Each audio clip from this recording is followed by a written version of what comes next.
Well, I'd like to welcome you once again to the Reed and Christine Halliday Executive Lecture Series at the Woodbury School of Business. And you may notice on the sign that you'll see the Woodbury name again, and that's not necessarily the School of Business logo, but of course it is the founders, and hence the Woodbury name on the Woodbury School of Business at Utah Valley University. And so today we're pleased to be joined by one of their representatives, at least from their hotel operations business. We'd like to welcome today Scott George, who has worked for over 15 years in the hospitality industry. He began his career in food and beverage, working his way through college in various front and back of the house capacities in upscale restaurants and banquet facilities in Michigan and in Jackson Hole, Wyoming, one of my favorite places in the world. Scott graduated with a Bachelor of Science in Psychology from Michigan State University in 1995 and is probably quite pleased with the football year they're having, which is rather unique for Michigan State, I think. Shortly after graduation, the desire to be near the Rocky Mountains led him to Provo, Utah, where he landed his first official hotel job as a sales manager for the Residence Inn by Marriott. His passion for sales quickly earned him a director of sales role, overseeing the sales effort for the Woodbury collection of hotels in the Sandy area. The hotels at that time included Residence Inn and Courtyard by Marriott, as well as Hampton Inn. When the opportunity presented itself, Scott decided to try his hand at hotel operation as the general manager of the Hampton Inn in Sandy. During his tenure at the Hampton Inn, Scott was extremely active in the Sandy community. Among other activities, he served as chairman to the South Valley Lodging Association, board of trustee member for the Salt Lake Convention and Visitors Bureau, and president for the Sandy Rotary Club. As an advocate for the Hampton Inn brand, he was asked to participate in numerous training and beta testing activities for the Make It Happen process, wherein numerous changes were implemented at more than 1,100 Hampton Inns. His involvement in these activities and interface with the other Hilton brands led him to a regional director position with the award-winning Hilton Garden Inn brand team. In this position, Scott acted as brand ambassador and internal consultant to a region of 50 Hilton Garden Inn hotels in the Pacific Northwest and Canada. In September of 2008, Scott decided to turn in his frequent flyer cards and return to the Woodbury roots. With the expanding portfolio of hotels, Woodbury Corporation hired Scott to be the director of hotel operations. He currently oversees the sales and operational activities for 8 hotels along the Wasatch Front, with 3 hotels currently in development, one in Draper, Utah, one in Lincoln, Nebraska, and the other in Laie, Hawaii. So please join me in welcoming Mr. Scott George, Director of Hotel Operations for Woodbury Corporation.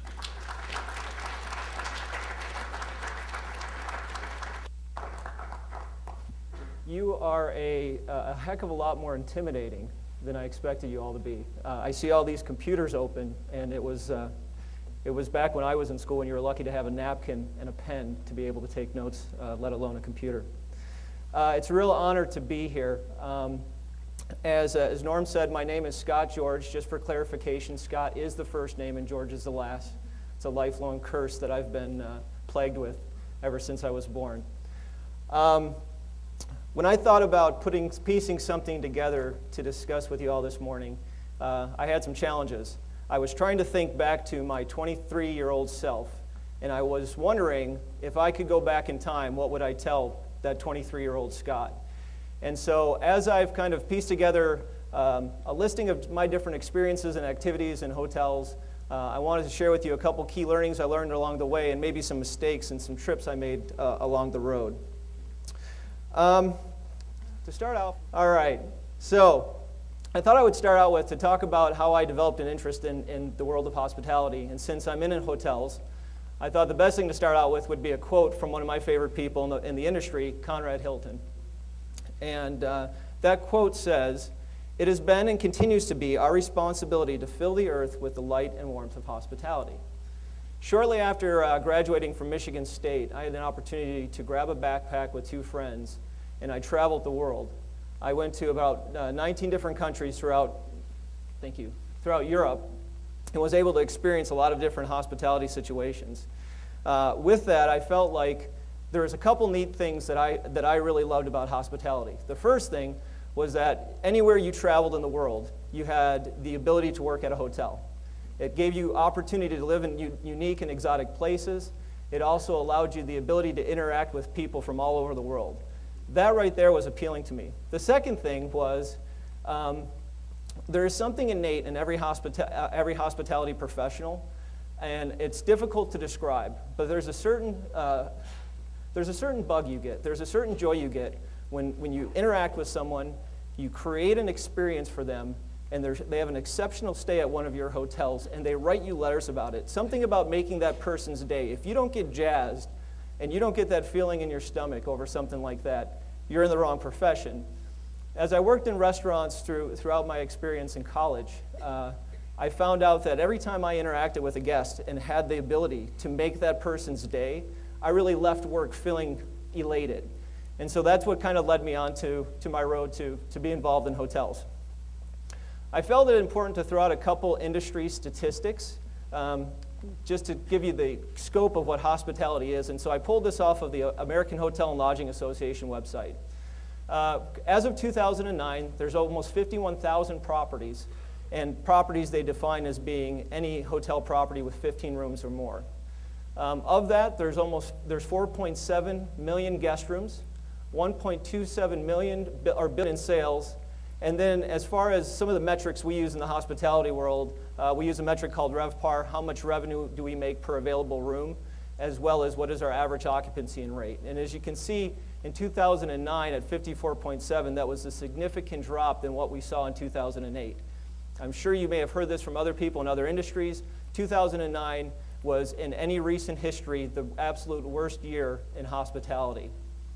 From an economic standpoint, looking at the travel industry as a whole, travel and tourism pays about $186 billion in travel-related wages and salaries, employs 1.7 million hotel property workers, and it directly supports more than 7.4 million travel and tourism jobs. A couple statistics that I felt were interesting were that of the people employed at hotels, 53.1% of them are women. And at that point, I guess it's time to at least make mention of the fact that my wife is one of them, and she's here in the audience. My wife, Jennifer, manages a residence inn, one of our residence inns in Sandy, and has worked for the Woodbury Corporation for about 20 years. And so if there's ever a bias as to who runs a hotel better, men or women, clearly if she's in the audience, it's women.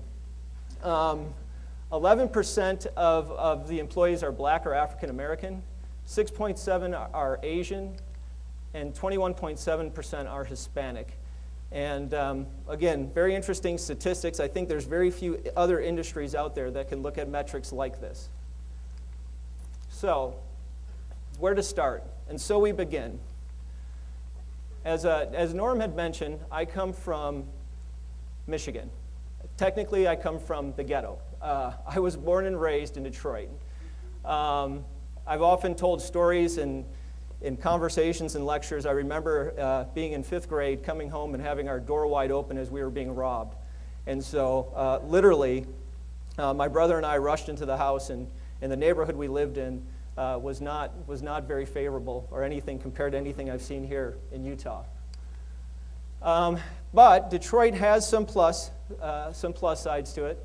They are the home of the Stanley Cup winning Red Wings, home of the auto industry. The downtown area is gorgeous. And then, of course, the Great Lakes, if you haven't had a chance to experience them, are pretty amazing. A couple well-known celebrities hail from Michigan. And, of course, we have Michigan State University, my alma mater. Ironically, I went to one of the predominant schools in hospitality management. And unlike many of you, I graduated with a degree in psychology. And so when I'm giving advice to anyone that's looking at a career choice, one of the things that I always mentioned is no matter what you're considering doing, don't do what I did. I stuck with social sciences. I think whether you are looking at a career in nonprofit, whether you're looking at a career in dentistry, always have a business foundation, because clearly everything in this world runs like a business, whether that was its intended purpose or not. While at Michigan State, and to just lead you to that path, I determined a degree in psychology because it seemed like the best thing at the time. I'm not sure if the counseling roles have improved since I was in college, But I remember sitting at the end of my sophomore year when I had to determine a major and was asked, well, what do you want to major in? And I said, I really don't know. And the counselor looked at me and she said, well, what class do you like right now? And I said, well, I kind of like my psychology class.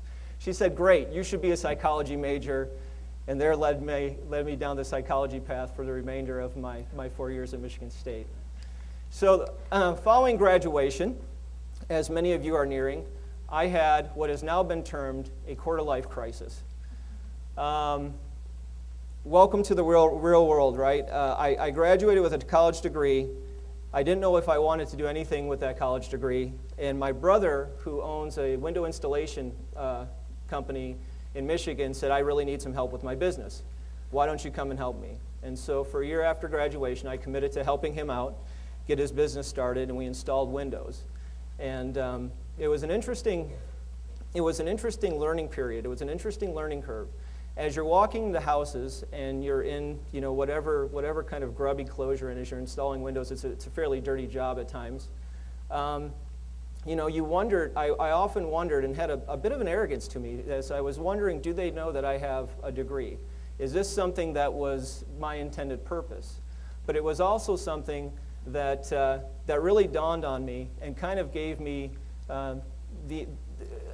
later on in life, as I got involved in hotels, you realize that regardless of your position, everyone cleans a toilet sometime, right? Everyone makes a bed, everyone checks someone in. Regardless of your rank or position, you're going to end up doing jobs that are well beneath your pay grade because it's all about servicing the guest. And this was a really critical time in my life where I had learned it's important to do the jobs no one else wants to do. It's really important to make sure that you have a firm understanding of all departments in your industry. And so, throughout this presentation, I'm going to throw out a little bit of what I call the world according to Scott, some of those life lessons, and to make it around 10, I've put 10 of them.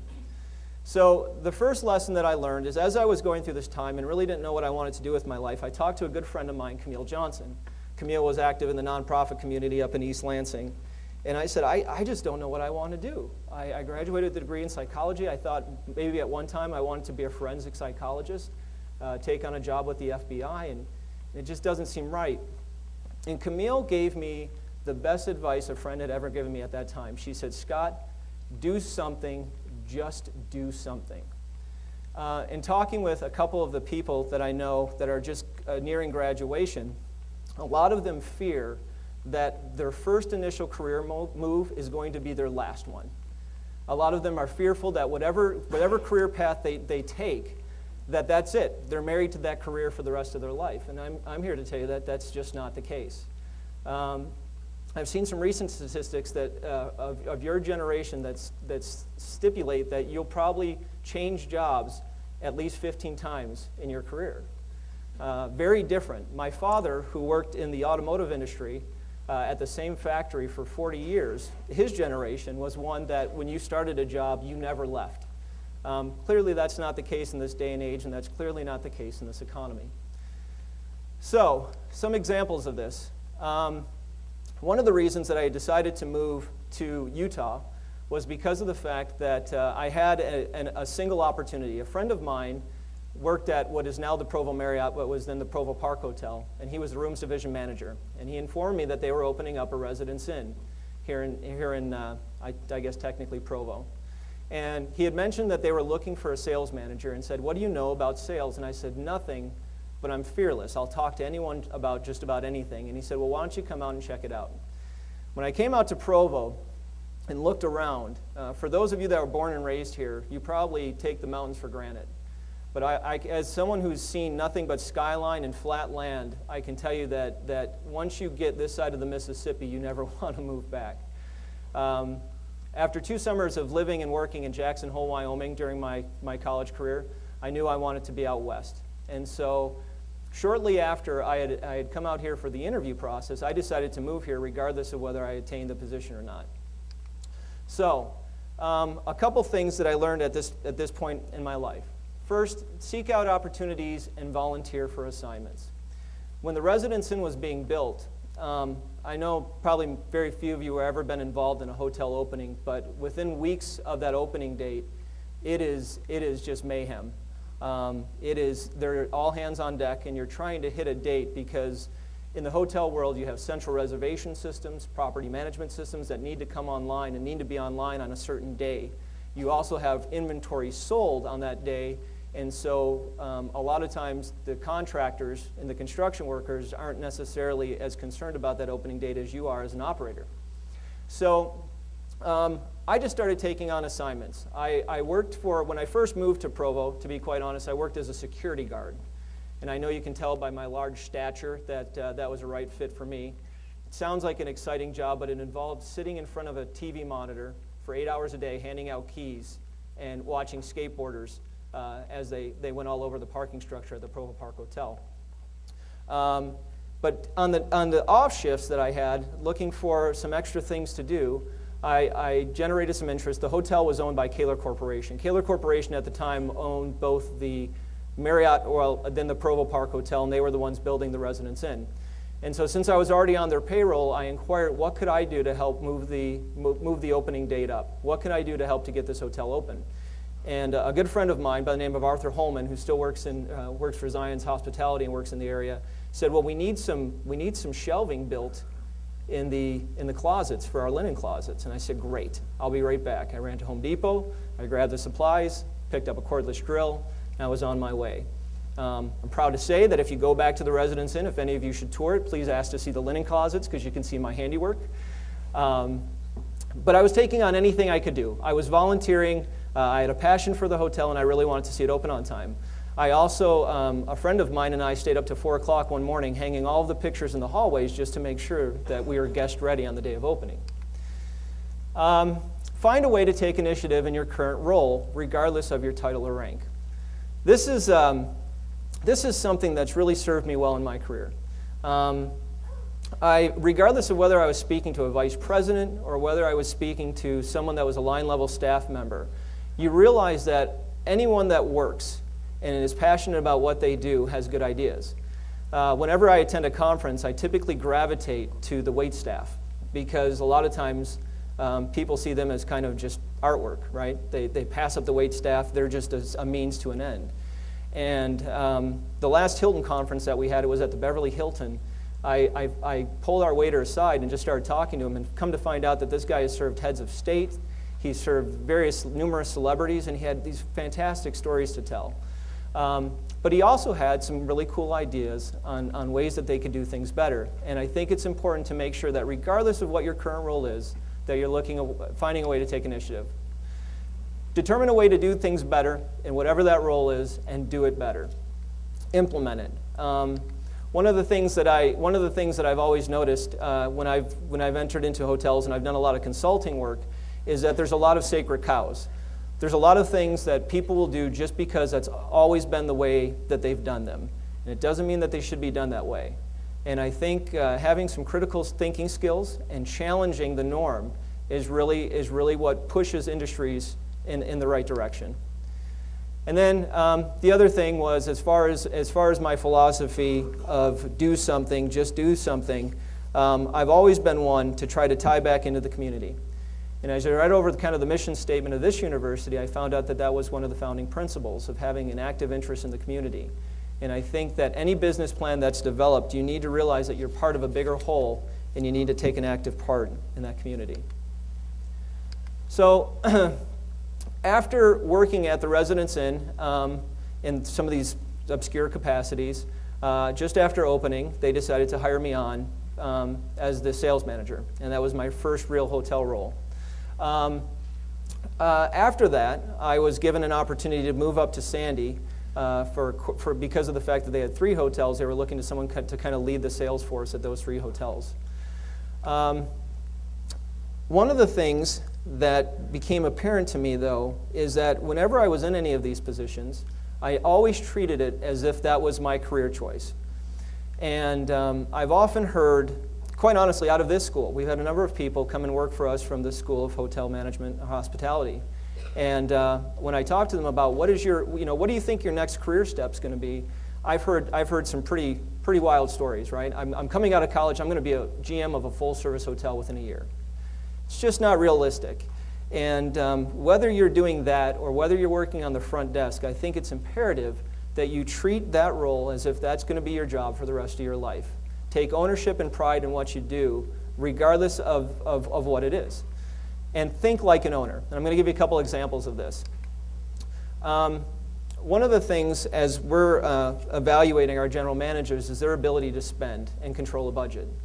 And a lot of times, some of the newer neophyte general managers oftentimes have a real challenging time critiquing a budget and understanding expenditures. And as soon as I put it in terms of thinking of a hotel where you have fluctuating costs, where you have fluctuating occupancy, you have different revenue streams coming in, and your forecasting can be influenced by so many different areas. One of the things that is the big challenge is trying to understand exactly what your budget's going to be for the upcoming year. And as I've noticed this, one of the things that a lot of the general managers will do is they'll spend as if that revenue stream is there. We use a lot of metrics. One that we often use is cost per occupied room. How many rooms have you occupied, and how much money do you have spent based on the rooms that you've had sold? So be cognizant of how you're spending.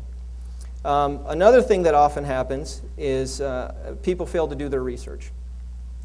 I'm often presented with opportunities for marketing activities as well as purchases, and emails will come my way with a for-your consideration or what do you think?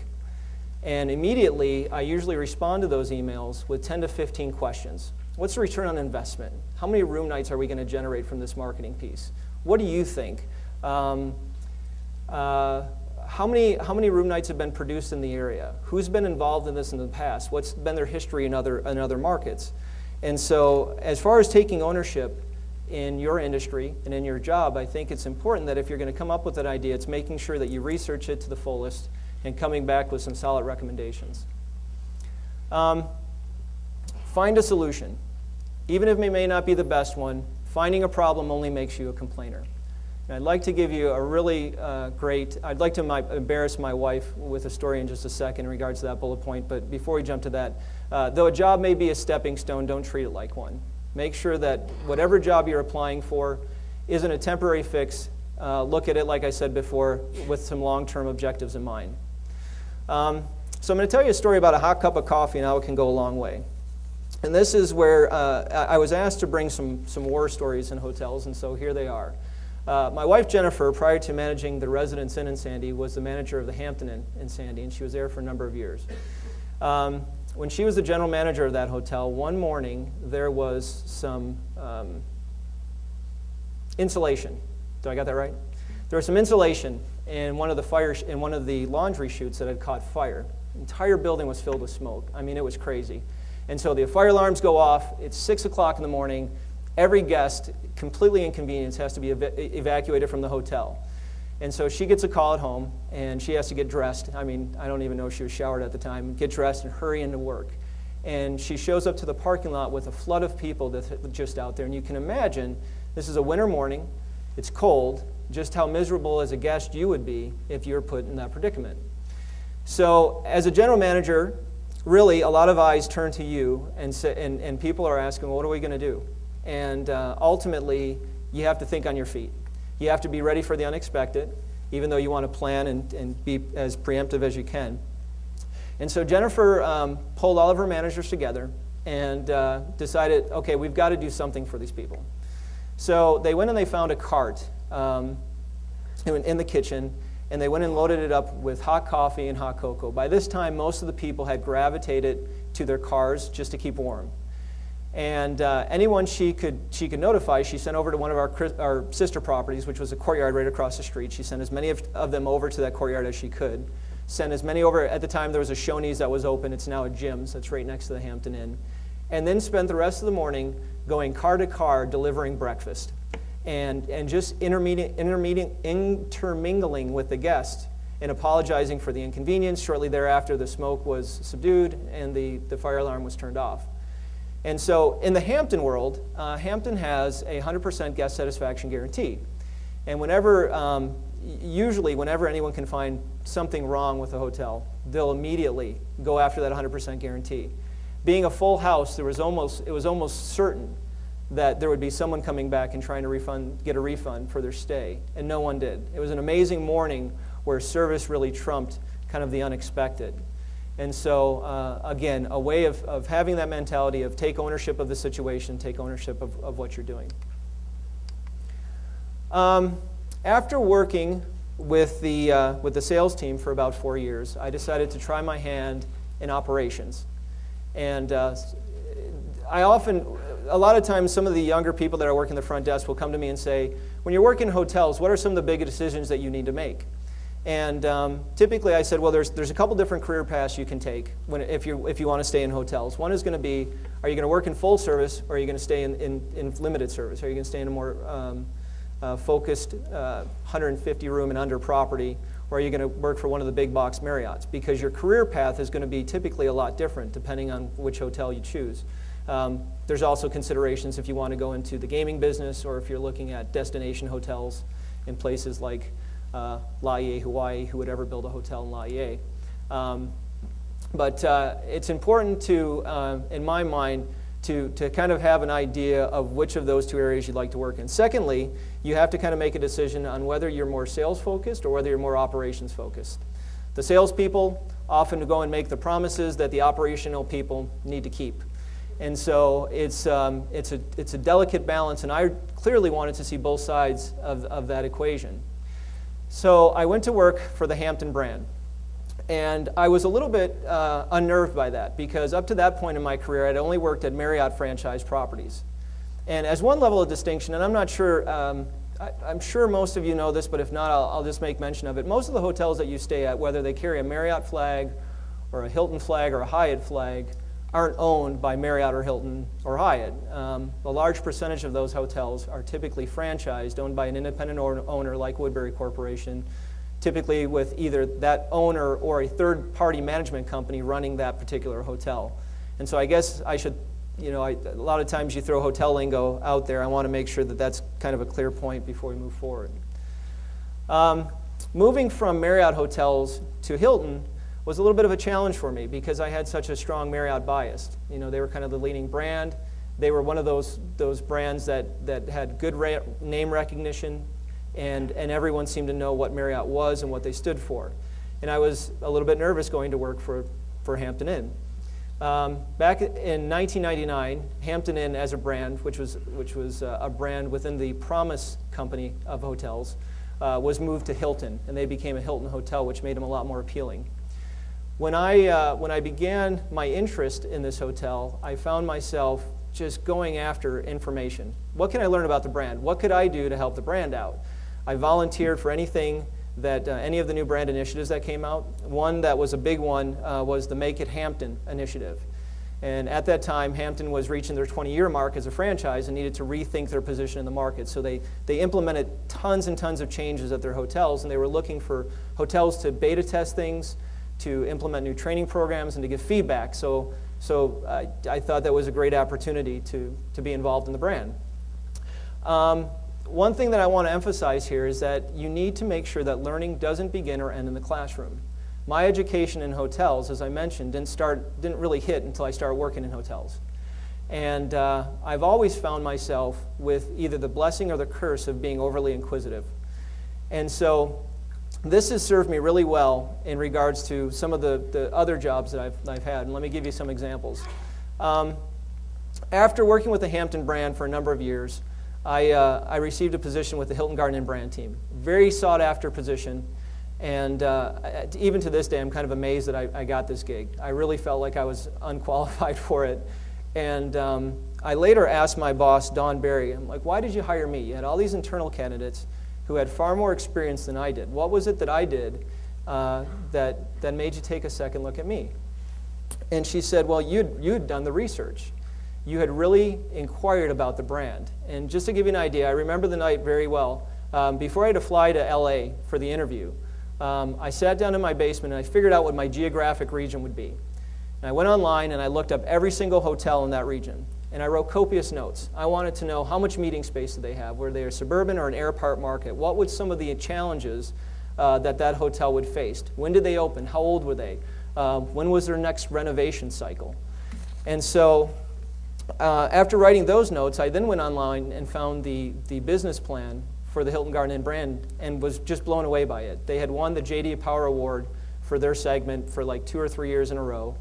And they were you could tell by the business plan, they were very passionate as a brand. And so when I was awarded that job, I just was on top of the world. It was kind of a dream job for me. I loved working for Hilton. It was neat to be with an emerging brand of Hilton Garden Inn. But one of the biggest challenges was the fact that my region involved not only the Pacific Northwest, but I also had to take on all of Canada as well. And for anyone that's ever done business in Canada, Canada is a really interesting case study in cultural intelligence. Just about a week after having this job, I went up and met with our Canadian contingent. We had a meeting up in West Edmonton. And we sat down with numerous general managers, owners, operators, and just started discussing some of the challenges. And I swear, I've never felt more black and blue leaving a meeting than when I left this one. I had heard everything that Hilton did wrong coming into this job with our Canadian hotels. Let me give you some examples. So in Canada, as a brand, we would send out marketing posters, right? And these posters were free to every Hilton Garden Inn in North America. Well, the problem is the marketing department wasn't cognizant of the fact that when you send something to Canada, if you don't check the right box on the customs form, they're going to have to pay certain fees to bring it across the border. So a free poster to them ended up costing them $25. We had just put in a new initiative where Herman Miller desk chairs were becoming a brand standard at all Hilton Garden Inns. And unfortunately, the only place that we could procure Herman Miller desk chairs was here in the United States. The unfortunate thing for a Canadian hotel is because you had to pay the custom fees for having it produced and distributed in the United States was that they had to pay $450 for a $350 chair. To top it all off, shortly thereafter we had our first general managers conference, and at the time Hilton was the proud sponsor of the U.S. Olympic team. And so as a great welcome gift for all of our Canadian friends when they came to our general managers conference, we gave them all this paraphernalia that celebrated that we were a proud sponsor of the U.S. Olympic team. And a lot of them looked at me and said, what do I really care how the U.S. does in the upcoming Olympics? And so one of the things that I went to task with in this job was to really get a firm understanding of what the differences were in Canada. And we saw some fantastic success. One of the first things that we were able to do is we were able to find, Hilton has a procurement arm called Hilton Supply Management. We were able to open up an office in Canada for Canadian hotels so that they could procure things there through that distribution center without incurring all of the custom fees. We also were able to find a way to ship things up to them differently so that they could avoid that. And this was a lot of quick fixes that made a huge impact. At that time, there was only 15 Hilton Garden Inns in the country, and in the time that I worked with the country as part of my region, we grew it by about twice that. And so I think a lot of that had to do with some of our work and being really inquisitive and understanding what some of their challenges were. The other thing that Don Barry had mentioned to me was when I received that position with the Hilton Garden Inn brand team was that I was probably one of the more passionate people in the room. And she said, talent is really overrated, passion isn't. And it's important that that's transparent whenever you're meeting with someone. Couple things here. The work isn't done by the most talented people in the room. It's done by those that show up. It's also important, I think, for all of you to be aware of how you talk about your job with your friends and family. Internal and external clients are listening. And it's also important to be whatever brand it is that you are. When I was with the Hilton Garden Inn brand team, I realized you can't run a Hilton Garden Inn like a Marriott Residence Inn or vice versa. And it's important to keep those ideas in mind. When speaking, the other thing that I learned on the brand team was that when I was speaking with someone, I needed to be present. I read a fantastic book called The 3 Questions to my son. My son was 3 at the time, and I was introduced to this book by my mother-in-law, who's a professor at BYU. And the book poses 3 questions. It's actually based on a larger piece of work by Leo Tolstoy. And it talks about these 3 questions. When is the best time to do things? And the ultimate answer that comes at the end of the book is there's only one important time, and that time is right now. Who is the most important one? The most important one is always the one you're with. And what is the right thing to do? The most important thing to do is good for the one standing at your side. In the world of customer service, I've often reviewed guest comments that talk to the opposite of this, where people are at the front desks are seemingly uninterested in what the customer has to say. I also noticed that in the world that we live in now, one of the things that you'll often see is it's hard to have a conversation without someone looking down at their iPhone or their BlackBerry device.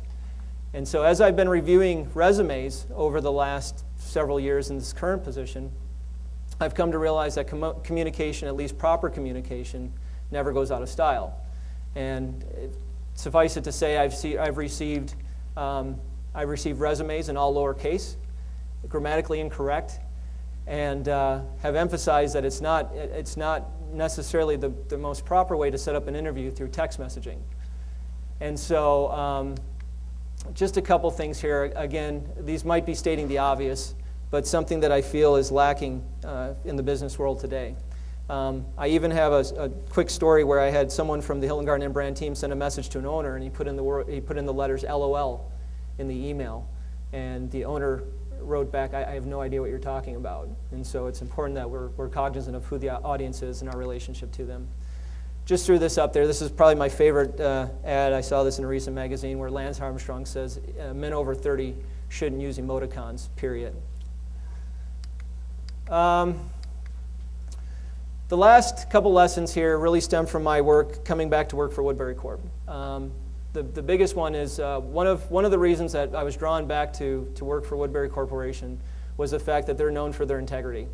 And my former boss and now my current boss, Guy Woodbury, and I have an agreement that we're always upfront and honest. And as far as creating a business culture, it's something that I've tried to strive for. So it's not just the best policy, in my opinion, it's the only policy. Curb publications, for those of you that are familiar with Patrick Lencioni's The 5 Dysfunctions of a Team, or Stephen Covey's The Speed of Trust, really focus on some of these issues in the workplace. I often noticed that we would have meetings, then after the meeting we would have another meeting individually with other people to discuss the meeting that we just had. And I think the more open and honest your business communication is, you mitigate some of those things. And I've also put it's often okay and appreciated not to know something. As I've sat in business meetings, a lot of people throw out various acronyms, and I have no idea what they're talking about. And I'll be the first one to raise my hand and say, I'm sorry, I don't understand what you're saying, and often am thanked after the fact for being the person who was brave enough to bring that up and to not try to put on any show. Be authentic, but also be memorable. Create an I-brand. For those of you that aren't familiar with that concept, take an inventory of what your unique characteristics and talents are. Know what sets you apart from the pack. Take an inventory every once in a while. And as we say in the hospitality industry, we hire for personality and we train for skill. The last thing is that loyalty might be out of style. Be loyal anyway. As I evaluate resumes for general managers, people coming on board with our team, one of the things that I always look for is how often does this person change jobs? Have they been working consistently over the last several years, or have they been unemployed? More so than anything, it's looking at their tenure at any one company. One of the recent mistakes that I made in hiring a general manager that didn't last with us very long was realizing that this person had worked in a number of capacities, but for no longer than 8 to 12 months in any one of these capacities. And it came back to haunt us. We realized that this person was very good at the short term, but had no long-term plans or goals in place. I threw a couple pictures up here real quick just to show you a couple of our properties: the Hampton Inn downtown, the Radisson out at the airport, which is our oldest property, Jennifer's Residence Inn in Sandy, which is going through a beautiful remodel, Hilton Garden Inn in Sandy, which is kind of our largest hotel right now currently. The Hampton Inn, where I got my start, now going through a $1.5 million renovation. The Hilton, the Courtyard by Marriott, which we just renovated the lobby with the new Marriott style, some of their pods. Probably put far too many pictures in here for y'all. The Fairfield Inn and Draper, again, just went through a massive renovation, and then the Springhill Suites. This is I didn't notice it when I first put it up here, but this is a great rendering of what our Springhill Suites will most likely look like right off of the 123rd exit. And then many of you may be familiar with the Hampton Inn Suites here in Orem. I had a couple scenarios that I don't think we're going to have time for, but I was going to run you through a day in the life of a hotelier. And so let me just get kind of to my final slides here.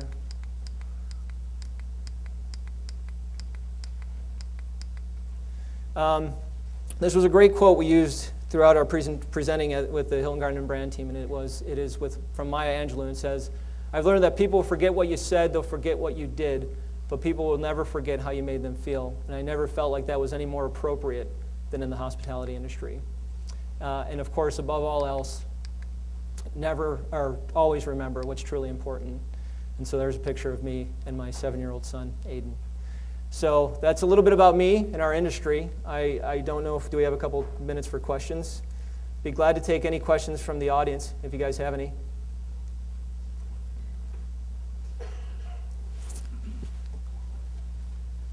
Yeah.